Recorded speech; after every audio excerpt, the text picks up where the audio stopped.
Hamid Salehi was just a teenager when Iraq invaded Iran in 1980. He joined the army at just 14 years old and spent 5 years as a frontline soldier. Injured multiple times, he would recover and head once more into the fray.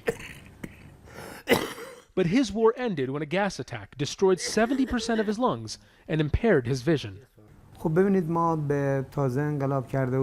Immediately after the revolution, when our army wasn't well prepared, we came under attack from Iraq. The Islamic Revolutionary Guard Corps was too busy with internal conflicts, so as it happens in any other country, people volunteered to defend their nation against the aggressors.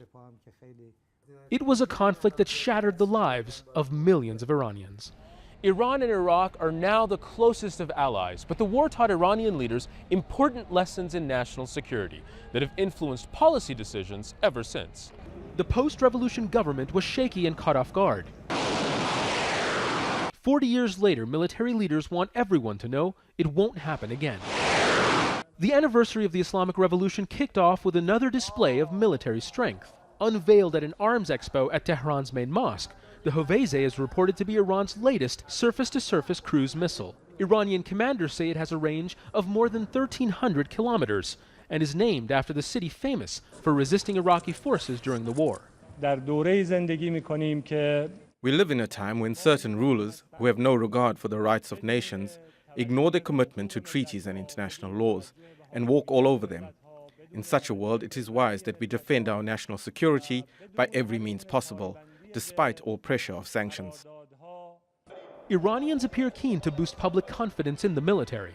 Civilians here get a rare peek at Iran's arsenal and enemies a warning to keep their distance. In the 40 years since revolution, Iran has faced ongoing tensions with the United States, Israel, and several Arab neighbors, as well as taking on illegal drug cartels and armed groups on its eastern borders. ISIL and Iranian dissidents have also carried out attacks on Iranian soil, and the ballistic missiles program that Iran says is for self-defense has been widely condemned even by its European allies. The level of Iran's defence capability has become a stabilising factor in the region. In many sectors, we rank in the top 5 or 10 in the world, and what is important is that all this progress creates stability and security in the region. Iranian military might help drive ISIL out of Iraq, keep allies in power in Syria, and support Houthi fighters against the Saudi Emirati coalition in Yemen. Key military victories that appear to have taught Iran's leaders the best way to deal with friends and enemies is from a position of strength. Zain Basravi, Al Jazeera, Tehran.